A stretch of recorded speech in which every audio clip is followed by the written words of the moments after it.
What's the meaning of boiled sweet?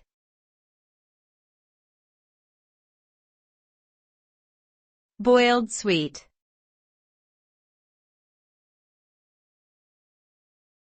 Boiled sweet.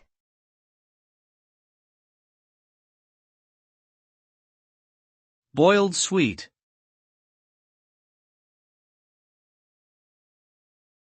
Boiled sweet.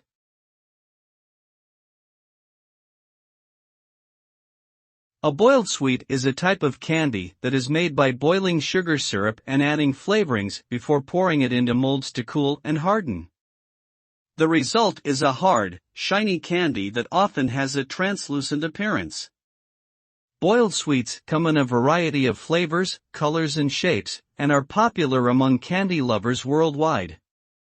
They can be enjoyed as a sweet treat or used to soothe sore throats due to their soothing properties.